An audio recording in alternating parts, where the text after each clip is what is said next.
Hello, hello, and welcome back to Bearing Birth, a birth story podcast highlighting the emotional impact of birth, the immediate postpartum period, and the years beyond.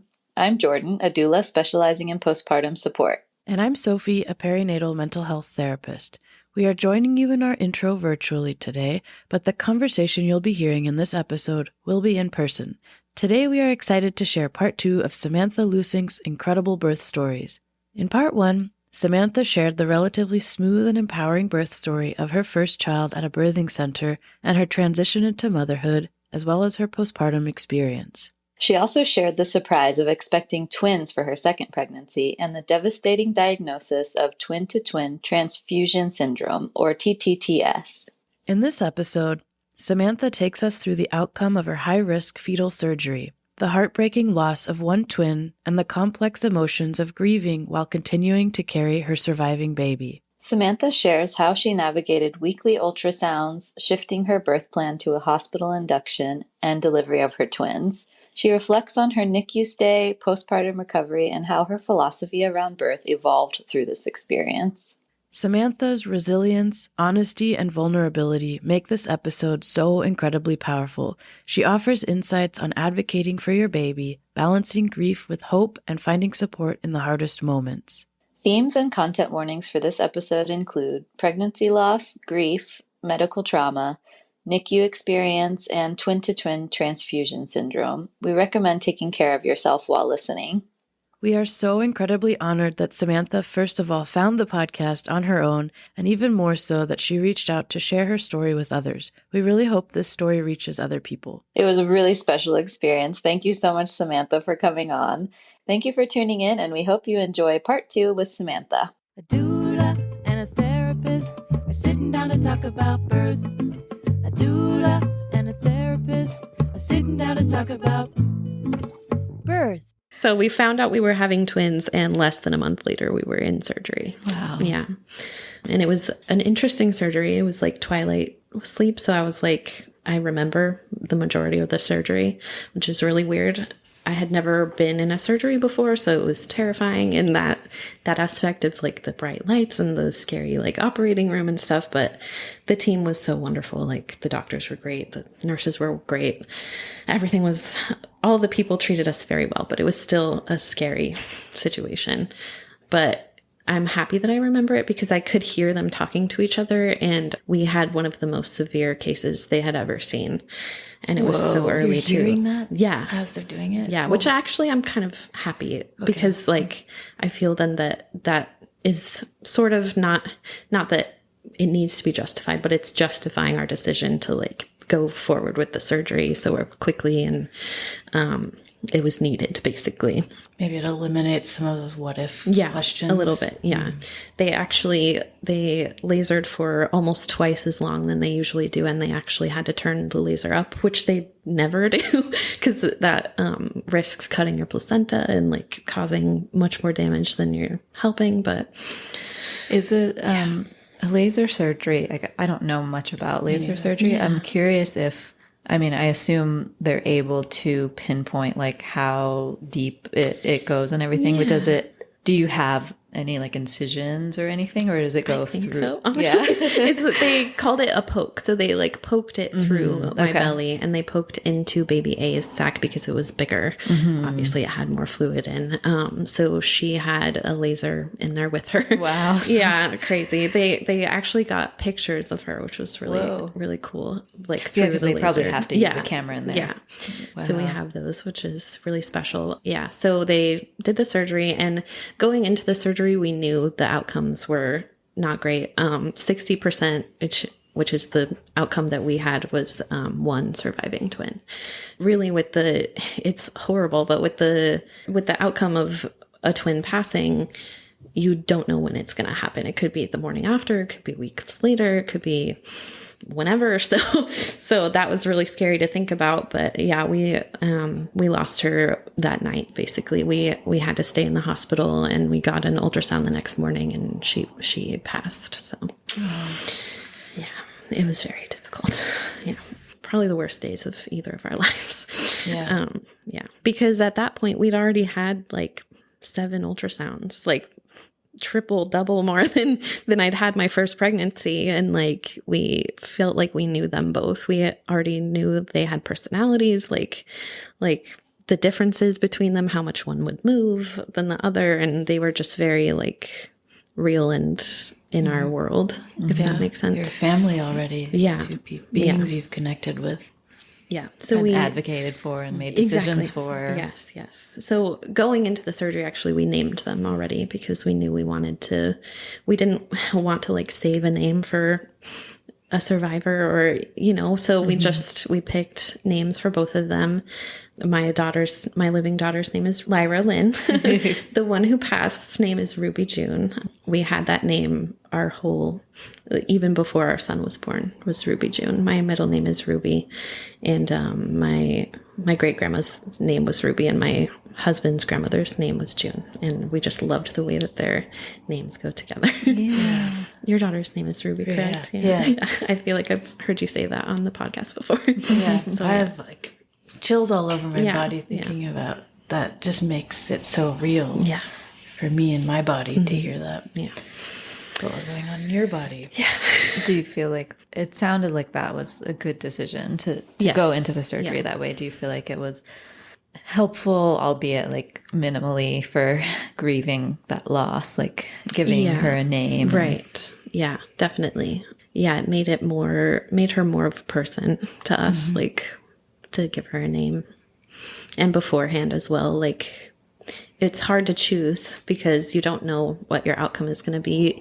It seems like the recipient is going to be the stronger one because they're bigger and have more space, and the donor is much smaller and seems feeble, but they're just both sick in different ways. So you don't really know what's going to happen. So we named Lyra because she was the smaller one and she needed to be our fighter. And she's named after Lyra from the Golden Compass, the little feisty like heroine of that story. And Ruby, we named her Ruby because we had that name forever and just loved it and knew we wanted to use it. So yeah. So did you have to deliver both of them then? At the end, yeah. So because of the way the surgery disconnects them, there's no negative effects to the living twin to have a passed twin in the womb. What was that like to have one living and one who had passed in your body for several more months? It was hard to think about, like it was really hard because baby A, the one who passed, was the one that I could feel all the time. Like she was bigger and she was right. I knew exactly where she was in my belly. I could feel her already, and she would like kick and move and wiggle. And so for weeks after, I still couldn't feel that. So it felt like a big loss. Wow. It felt like I was not pregnant anymore because Lyra needed to get stronger and bigger and grow to be. She was moving already, but I just couldn't feel it. Mm-hmm. So yeah. Wow, what a unique experience. Did it feel isolating? Like you don't really hear about people having to navigate that. Yeah, we had a lot of resources kind of tossed our way, but a lot of them are old and outdated, and like websites that you go on for forums and just nobody's posted in years, and you just don't hear about this situation really ever.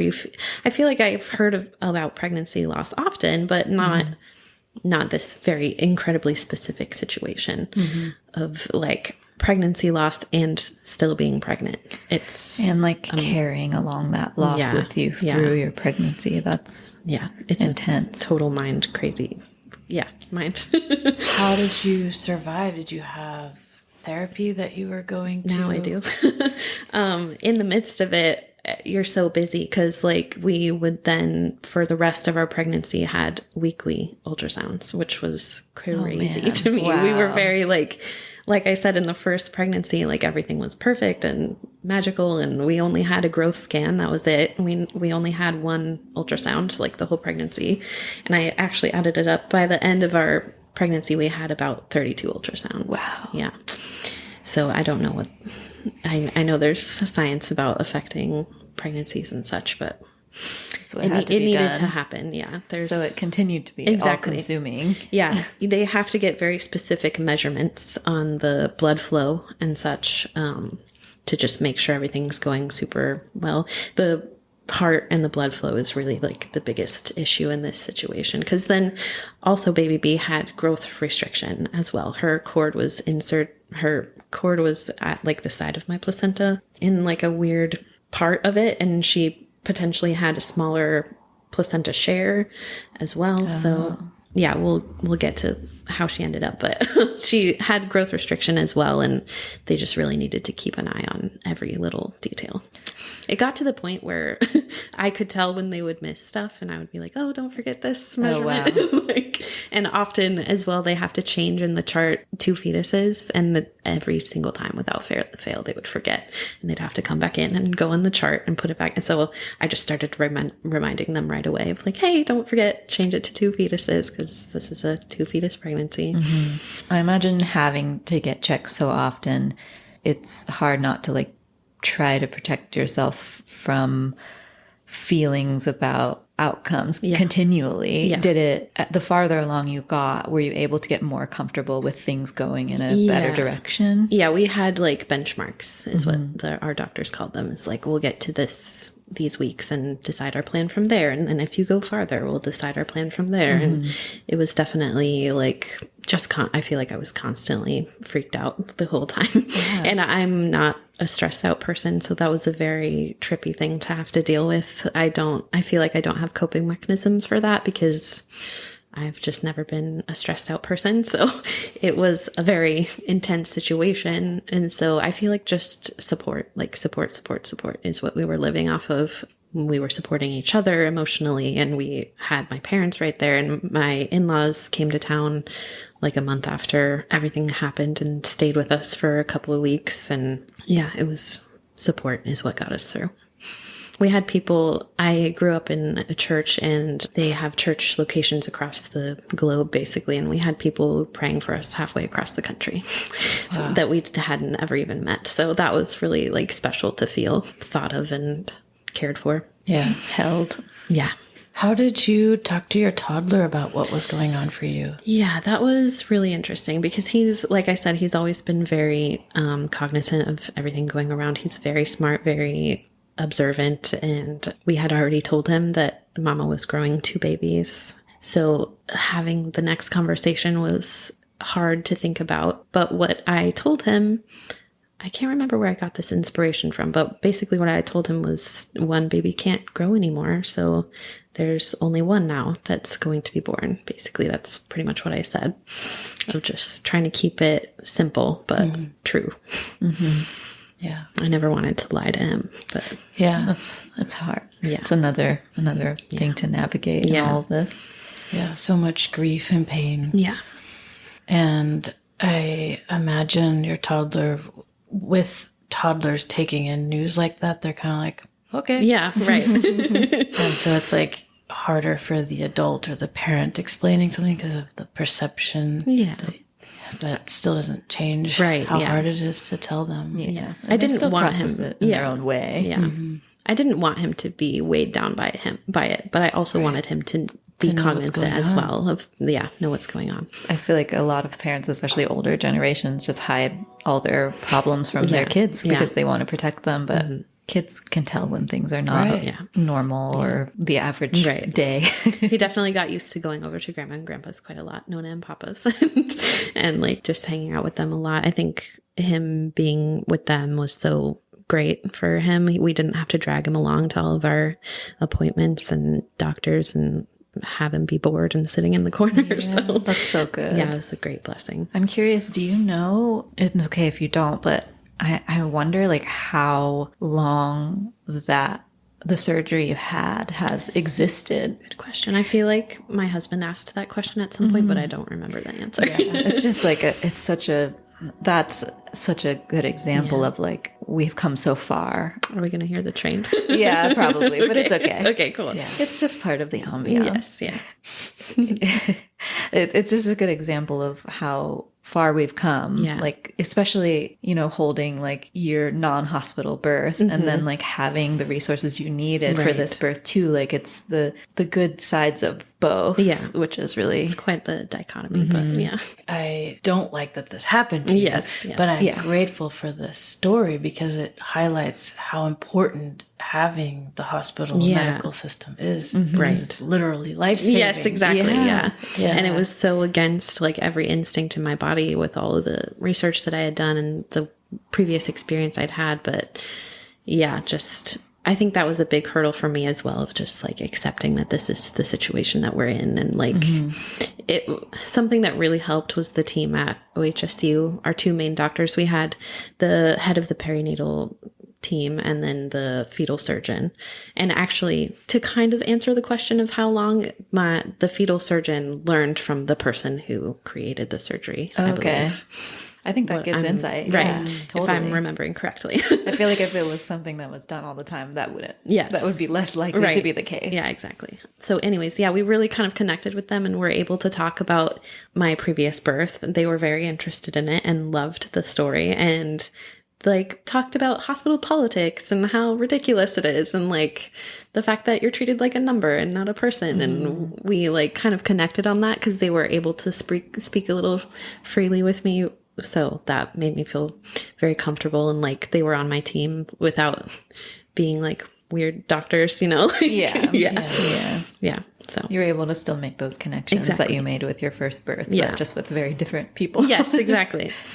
They're there providing the care that I needed in the situation that I needed it. So in the setting that gets a lot of bad rap. Yeah, including, exactly. Yes, from your own bias. And how did your personal philosophy around birth change at all? It kind of didn't, if I would say something like that. Like I kind of still with the birth plan that I had with my first, like going to the birth center, I knew there was a very real chance that we could transfer to a hospital.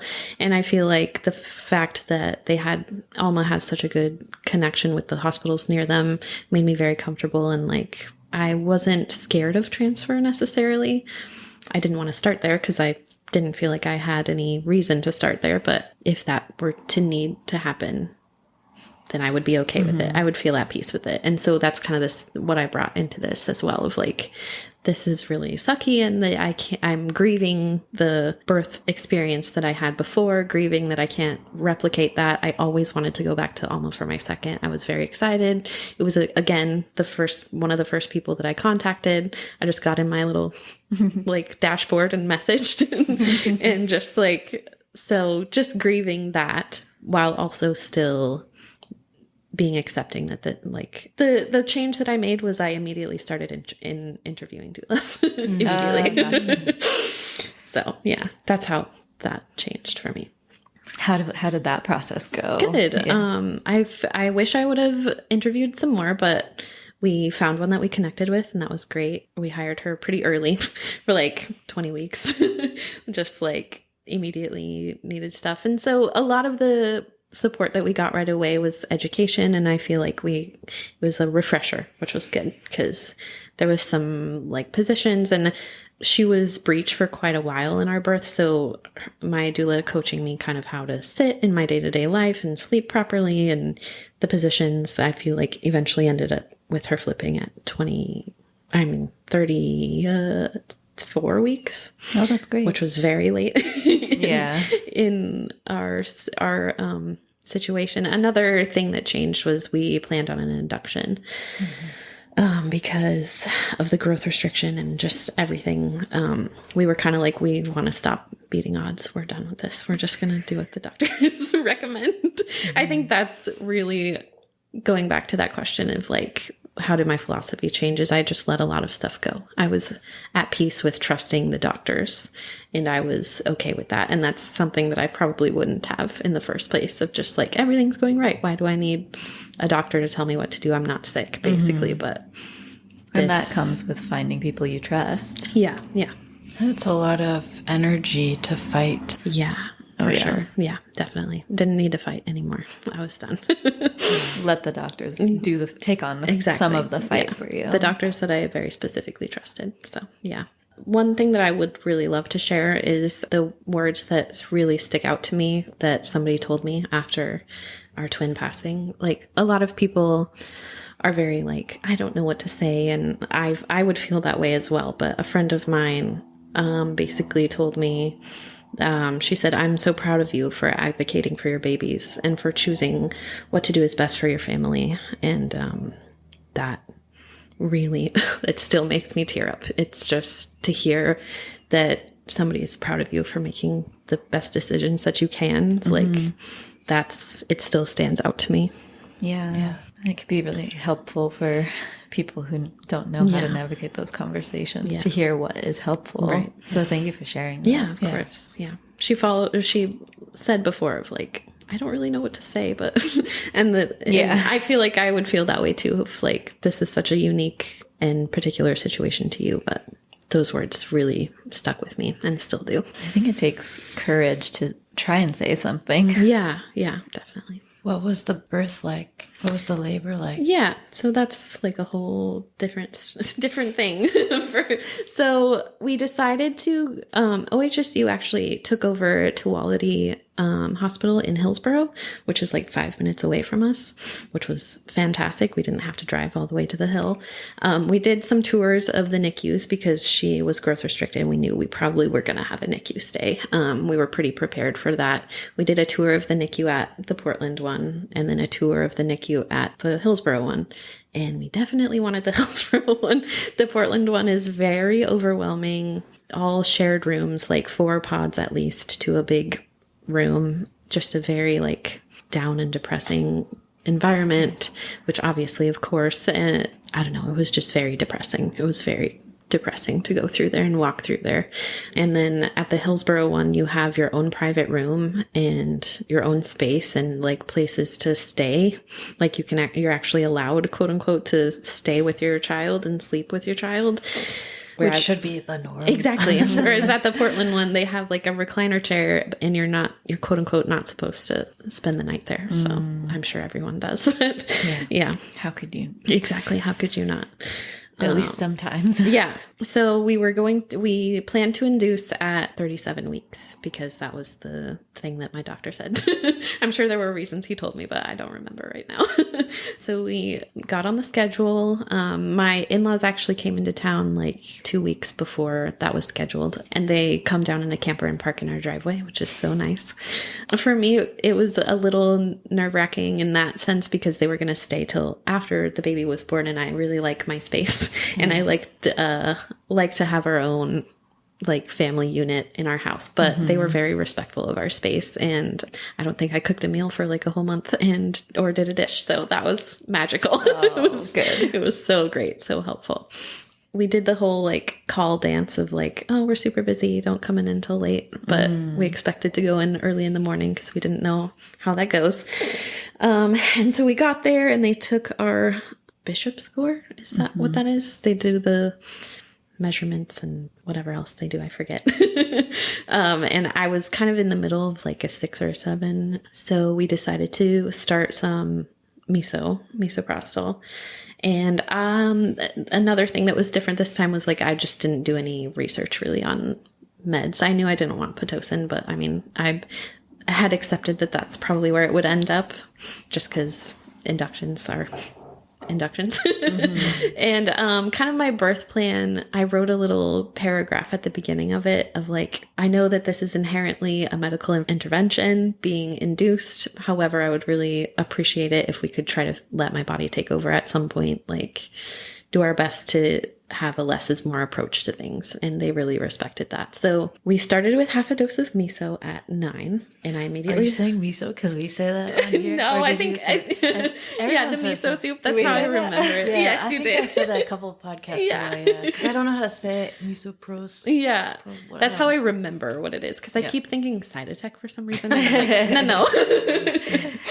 And this was 9 p.m.? 9 p.m. Okay. Yes. And they were like, oh, it's because I'm 37 weeks, probably not really ready. Things won't really get moving. until later. We'll give you the full dose at whatever it is, like 4 hours later, and just plan on starting Pitocin like 9 in the morning. We'll see, we'll reevaluate in the morning, but probably we will escalate to Pitocin at some point. I was like, okay, yes, I understand. As much as I don't want that, I understand. But the half dose, immediately I started contracting. And like right on top of each other, like immediately, like probably 30 minutes after I had taken the half dose. And it was like contraction, maybe 30 seconds, contraction, maybe 30 seconds. So it was not a pleasant experience. Yeah. I have a quick question. Going into starting this, like arriving there, knowing that you're being induced, were you able to like settle into the reality of the situation to where you could like let your body feel safe there?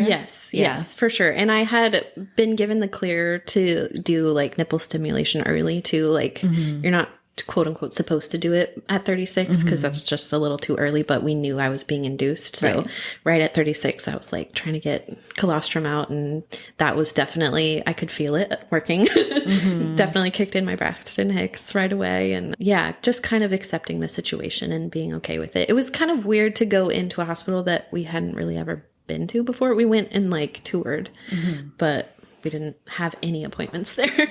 But something really cool, one of my best mom friends had just given birth there like 4 weeks before. And so she was able to tell me all about it and like what to order on the menu after. So that was fun.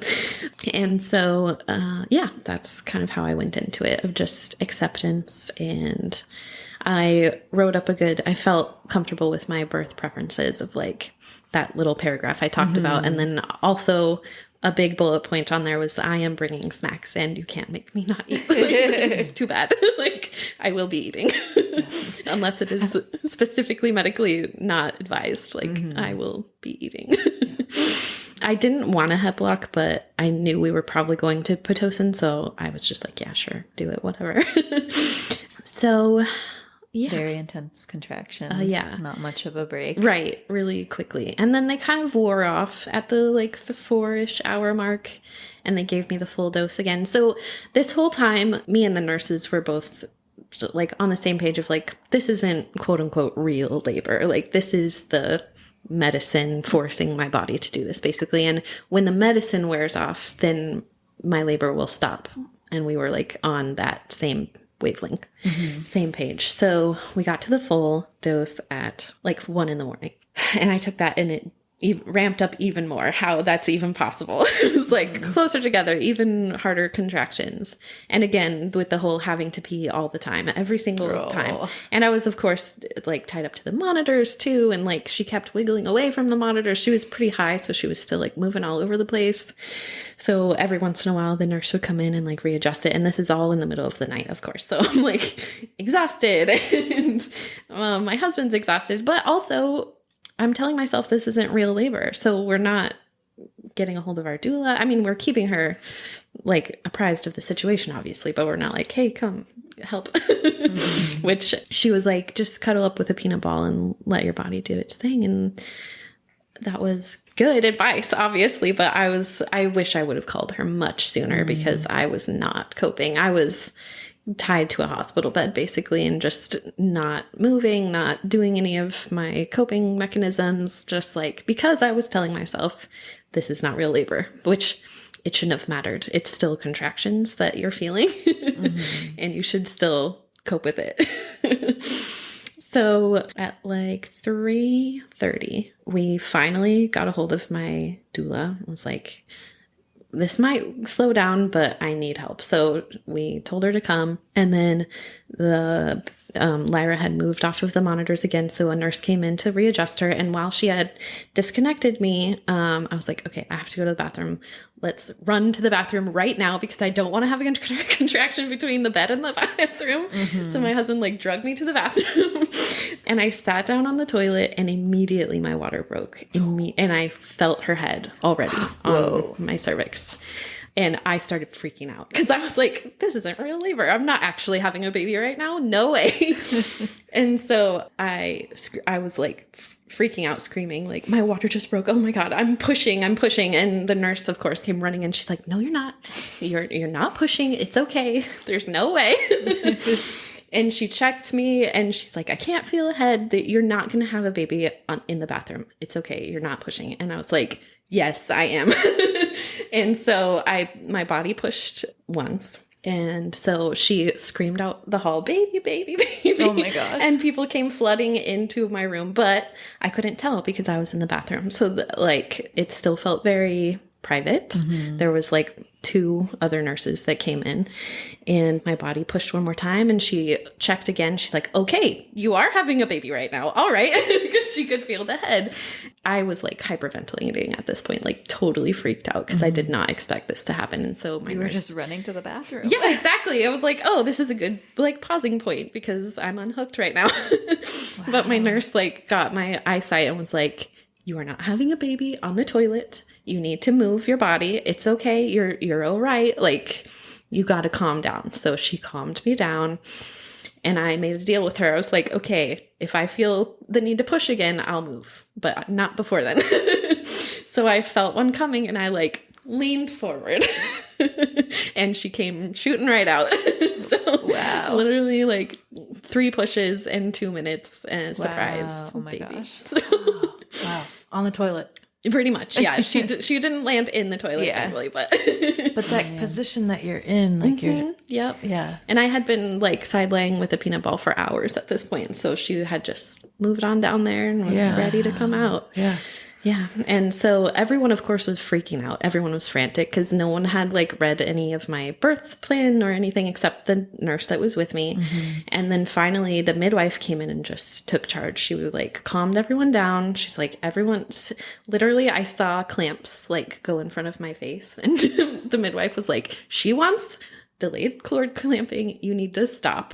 Like everyone, she really advocated for me. It was really great. That's good. She calmed everyone down and like really advocated for all of my wishes because she used the phrase like, there's no reason that she can't have this. There's no emergency. Everything's fine. I feel like having a baby in the bathroom just threw everyone yes, off. for sure. They're Yeah. like, wait, what? Yeah. And actually the next day we were in the NICU and one of the nurses came in and she's like, oh, there's a funny video of me running across the hospital with my pants down because I was in the bathroom and I heard everyone screaming. Everyone was in the bathroom. Yeah. Oh man. Yeah. So very fast, very furious. Never made it to Pitocin. I got my wish. I did not get Pitocin. It was very interesting. I did get to the point where I said, I don't think I can do this anymore. I did the whole, like, I think I'm actually going to want an epidural, which is like miles beyond what I ever thought I would, what I ever thought I would think. But that was right like, before I went to the bathroom. Medically induced contractions are intense. Yeah. And then 10 minutes later, my doula showed up. I felt so bad. I'm like, oh, darn it. You missed it. But afterwards, it was so great. I felt so like powerful and amazing. And she came out crying. She was 4 pounds, 9 ounces. And she was just strong as could be. She was perfectly fine. So she is a fighter. Yes, exactly. We like waddled our way over to the bed and totally rewinding a little bit. At the beginning, when I was doing my bishop's corps, I had a student, and I'm all for students. I'm not uncomfortable with students I feel like everyone has to learn, and I'm okay with being the person they learn on. So she checked me, and she was kind of new, I think, and my cervix was the very first cervix she had ever managed to feel. Wow. I felt so honored. She got so excited. Seriously, she got so excited. It was so cute because she has short fingers, I guess. And so she was like, oh my goodness, I actually felt it. And I'm like, oh, you're so sweet. It was so adorable. So yeah, we waddled over to the bed. This is what reminded me. Then she came in and she was the one who sewed me up, and it was not fun. The midwife kept reminding her, she's like, remember, she's not medicated. She's not medicated. So the midwife was really like on my team. So that was really nice. So good. It was so tearing. Yeah. Just a second degree, I think, which was kind of the same with my first. I'm sure it was along the same line. But yeah, it was so nice to have the midwife experience at a hospital. Like, yeah, it was great. I want more people to know that that's an option. Yeah, exactly. The plan was there, like, because they have midwives and OBs, and the OBs like come and assist if you want them to, or if you're like high risk enough to need them, but they're not really there in the middle of the night. And I was like fine with a midwife. So I'm curious. It sounds like it was all very fast, but Yes. did you have any feelings when you're in the bathroom when the nurse was basically saying the opposite of what you knew to be true? Right. It was like, yes, I am. Was it like hard to, I guess if you just know and you're saying, Yeah. sorry, this is what I know. Right, like, exactly. yeah. She was like, oh, can you make it to the bed? And I was like, absolutely not, I cannot. And so she didn't really fight with me much. She was just trying to keep me calm, I think, with the whole like, no, you're not. Yeah. I think me and the nurses were all on the same page of like, this was not supposed to happen till like midday tomorrow. Like, yeah. So surprising. Definitely. So did you end up delivering Ruby as well? Yeah, so she fused with the placenta in utero, which I didn't know was a thing, but they warned us before that would probably happen. And we chose for them to like kind of carve her out of the placenta a little bit. And what we wanted was we had the nurse or the midwife looked at her and it described her to us to just see if we wanted to see her. We didn't want any like bad images in our mind of her, but we also wanted to meet her at the same time. So we had this, that was kind of our compromise of being described. So it was kind of a bummer because she didn't really look like a being. She was definitely just kind of a lump of skin in the placenta. But you could like feel her bones and stuff. So we were able to feel her and people stepped out and we just kind of talked to her and let her know that she was loved. And we got her cremated and we haven't yet, but we're going to spread her ashes at the coast, I think. Yeah. Yeah. So you had Lyra and Ruby together at one point. Yeah. Outside of you. What was it like? Yeah. She was like on my lap and we were holding Ruby, I think. So Yeah. Did it feel like taking that time on your own as a family to be in that moment? Did that help process like the whole, there's so much to process, I would imagine, but in a small way. Yeah, in a small way. I feel like it would have been nicer, obviously, if we could recognize her as a baby, but she definitely did not look like one. But yeah, I think it was good to have some, like a symbol. I feel like I'm at peace with where I am right now with the whole grief processing thing of like, there's not really an end to it. It just exists. And I kind of appreciate the fact that it's still there because it reminds me that she existed, basically. Like, it gets less intense, obviously, but just being able to remember her and being okay with being sad about it is fine. And just having that there as like the way to love her, basically. Yeah. So we're talking about her, both of them, that they all exist. Exactly. Yeah. What was your mindset like before about delivering a living and a child who had passed? Like, had you looked up any birth stories of people who had gone through something similar? Yeah. So or did kind you of stay away from it? A little bit stayed away from it. So something that we did before was we went to OMSI actually, and we went and looked at the exhibit and saw like a couple of examples of what size she would have been and what she would have looked like when she did pass. And for the listeners, that is an exhibit of real fetuses across the whole lifespan in utero. Yeah. They have a lot of different like time spans that, it's like a whole entire wall basically. So we wanted to see what she would have looked like. And we actually, after she had passed, we actually requested to see her on the ultrasound a couple of times just to see what she looked like. And to see the growth difference between the two of them was interesting. It was kind of nice to have an earmark of Lyra growing and like, oh, she's recovering and on her way to being a full-grown baby. So that was good. I could tell the techs were avoiding it a lot, and I'm just like, it's okay. We're okay with seeing her. Yeah. People don't know how to talk about it. Exactly. Yeah. And I think I said Lyra. It's Lyra. It's Lyra. Yeah. Yeah. I think I said Lyra. It's okay. I get Lyra and Laura sometimes. So, yeah, I like it the works. name. Yeah. Yeah. And so what was the NICU stay like? For you? How long did Yeah, you stay so there? she really, the only thing that she struggled with was her sugars because she couldn't keep her sugars up. So she stayed in our room actually for almost 24 hours. It was the very last test that she failed. So her and my husband went over to the NICU and I kind of got a couple of hours of rest, which was really nice. So the NICU it's a bummer to like not be at home with your baby and be at home as a family right away. But it was so nice because they just did everything for you. Like I could just sit there and sleep. It was really restful for the first couple of days. I think we took her home day 3. So it was a very short stay, which was so nice. They're like getting you involved and like having you hold her a lot. But at night I could actually sleep and the nurses would give her a bottle. And that was so nice in comparison to my first one. Yeah. The sleep deprivation, like had a soft launch, sleep deprivation. Yeah. Wow, she really is a fighter. Yeah. They do the sugars by numbers. I don't know what they mean, but she started at an 8 and she would go down incrementally to how much they're pumping into her.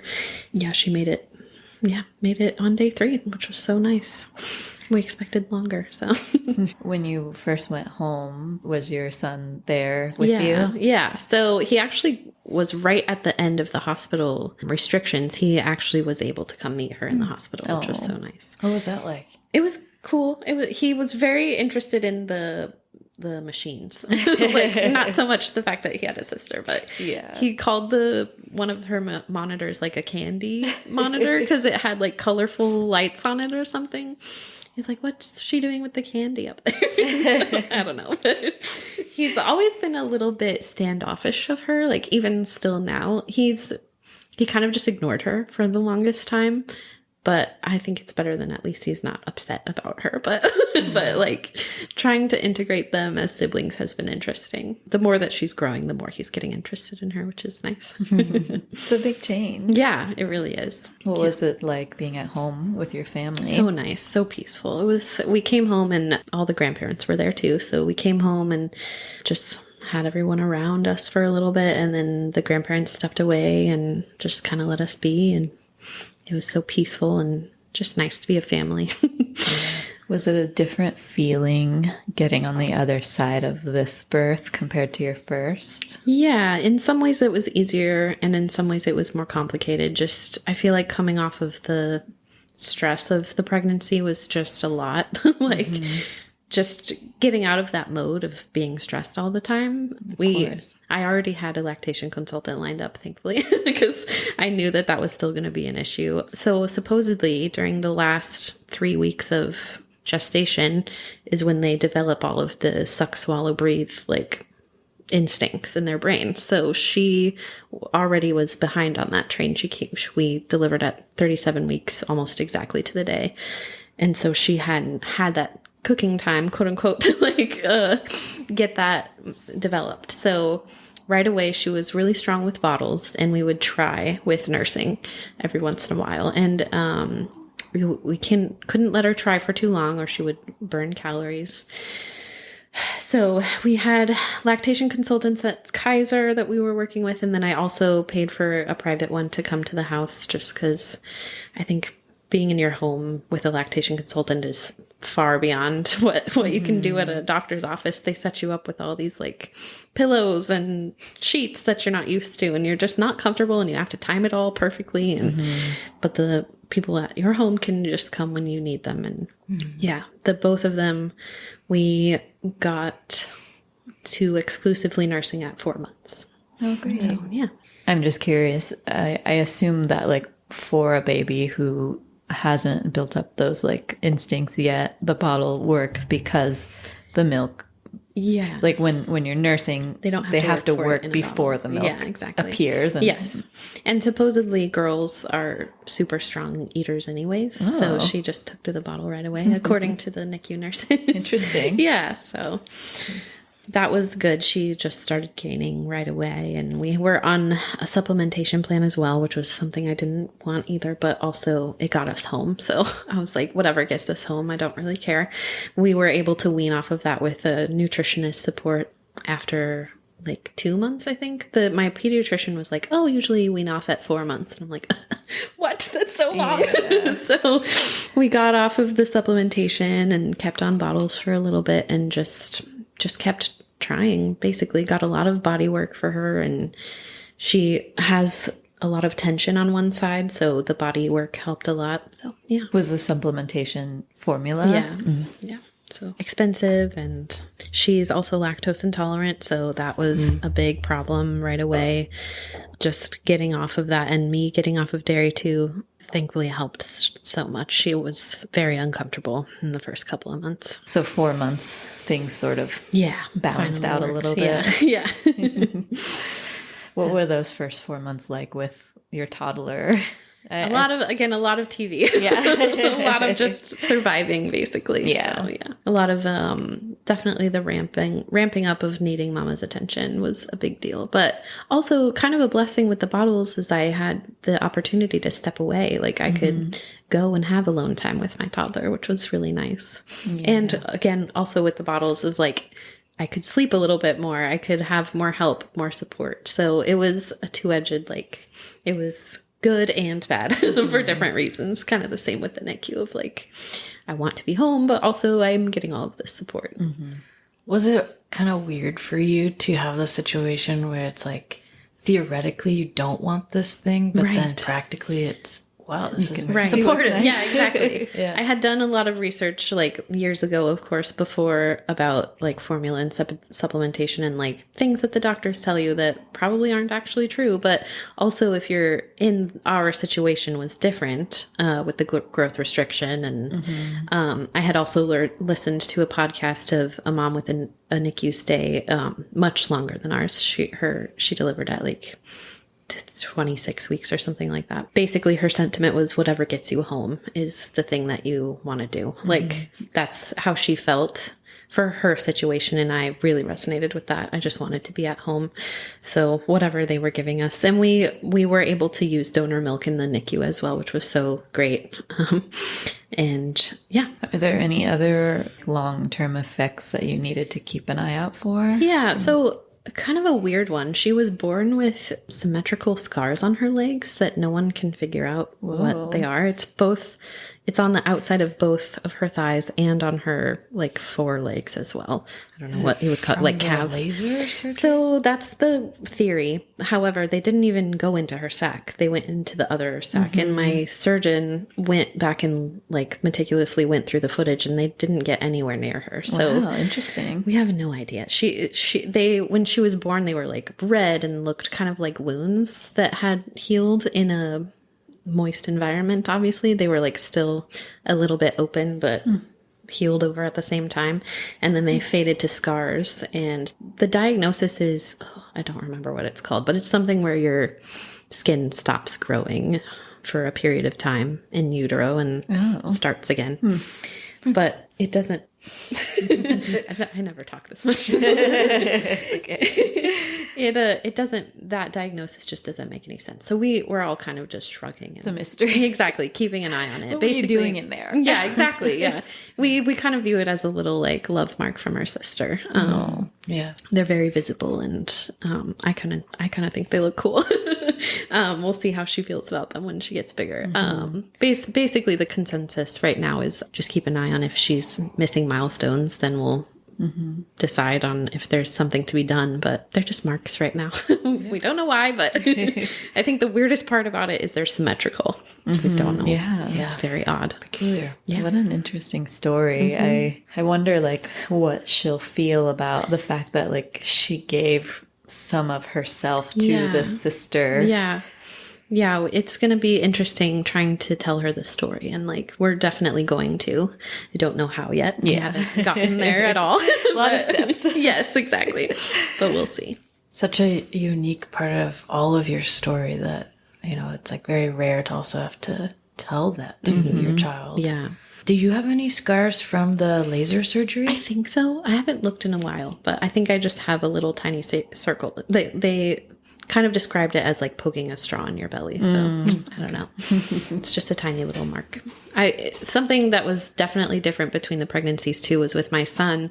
I was very active. I would like go on walks like every single day. I would walk at least a mile, if not 3 with my son. And then with this next pregnancy after the surgery, they were like, you have to be on take it easy mode. Basically, they didn't put me on bed rest because that's unrealistic and probably harmful, more harmful as so early in your pregnancy. But the not daily walks. Exactly. Yeah, definitely not daily walks, and trying to keep the lifting to a minimum. And I like went to the zoo one time and was like, probably shouldn't do that again.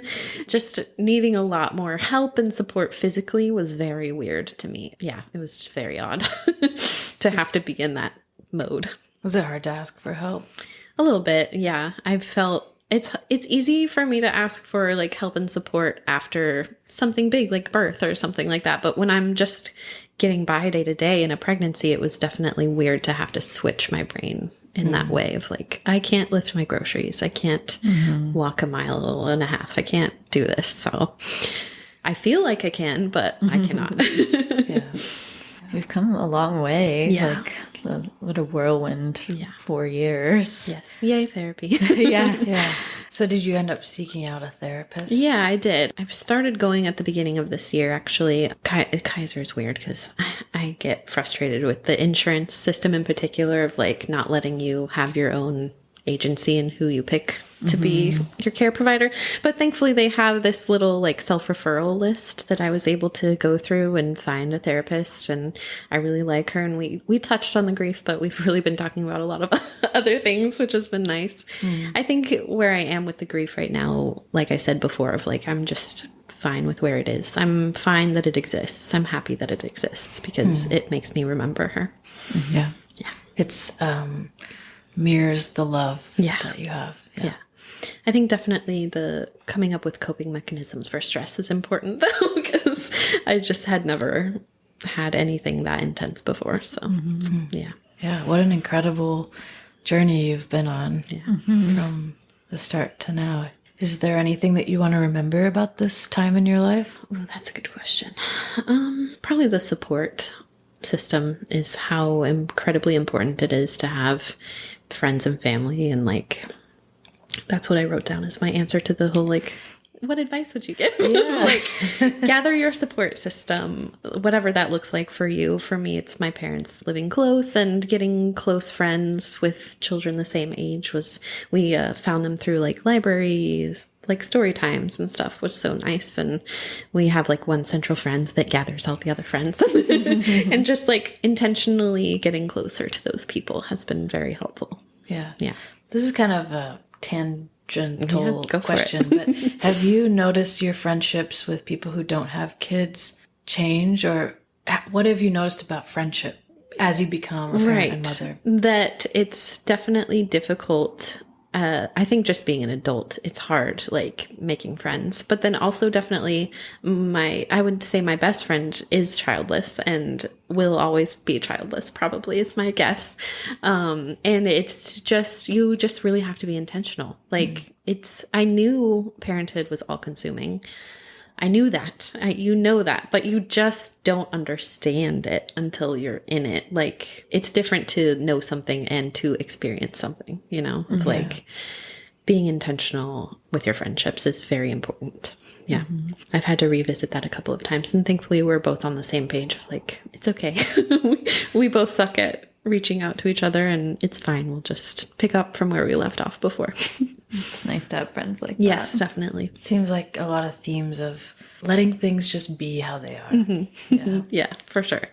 Accepting all of the good things that are in this situation. Yeah. Before we ask you our other last question, do you want to touch on anything that stands out in terms of like now being a parent of 2 children? Like, how has your life changed? It's so much harder than I expected it to be. It's so much harder. It's so like take that all consumingness and times it by 2, and it's just crazy. But again, back to the support. It's just getting out of the house every single day and having people to go meet at a park is so, so helpful. Like, I'm the type of person that if I'm stuck in my home, I will go crazy. Like, we all had hand, foot, and mouth over the holidays, and it was like actual torture. But even me and my husband got it, and you're not supposed to, quote unquote, supposed to get that as a grown up. Like, it's a kid's disease, but it was horrible, and we couldn't leave the house for over a month, and it was just so bad. Yeah, it was really, really, really bad. Yeah, being around adults to remind you that you're an adult. Yes. Having actual conversations with people and like, leaning on your spouse a lot, too, of like being understanding of where you both are. Like, he's processing his grief in his own way as well. Yeah, just trying to understand each other, or at least respect each other's decisions. And like, we agree a lot on things. We've very strong communication on things, but also on the things that we don't agree on, we have to be more respectful. Like, that's been really hard for me with being the primary parent. One time I remember right now of where my husband was trying to correct my child in some way, and I came running down the stairs and like took over the situation because I thought I was being helpful, but he felt like I was taking that moment away from him, which I totally was. So just trying to like communicate that and be respectful of each other's space and parenting and everything. It's a journey. It is. Yeah. Sometimes you have to talk about something longer than you want to figure it out. We got in a fight about a beanbag this morning. Boy, It's like, what are we doing here? Like, let's bring it back. Yep.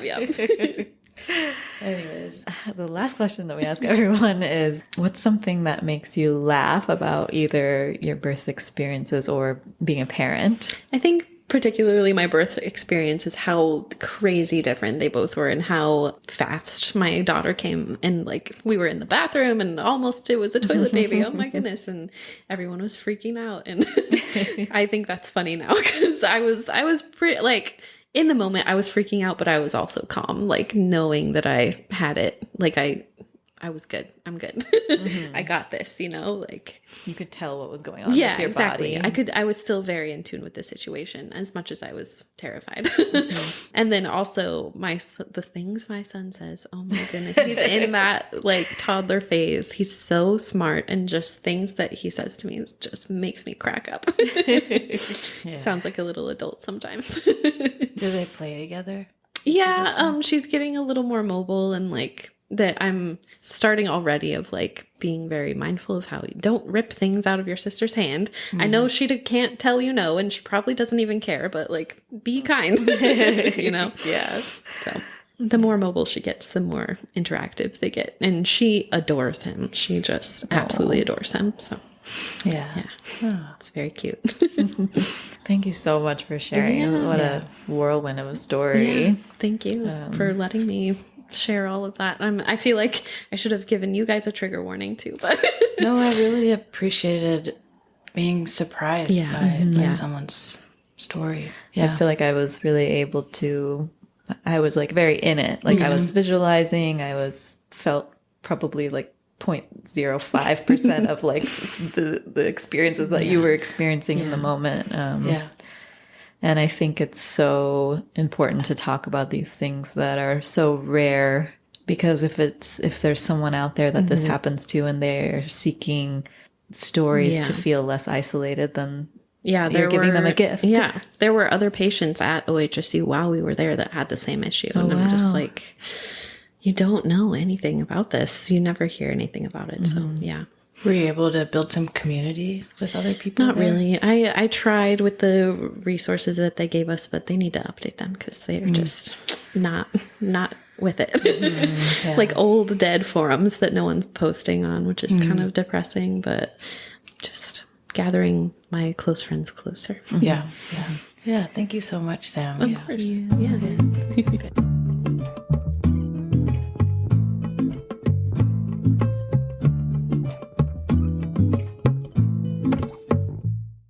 Bearing Birth is available on all major podcast streaming services. We invite you to subscribe as well as follow us on Instagram at Bearing Birth Podcast.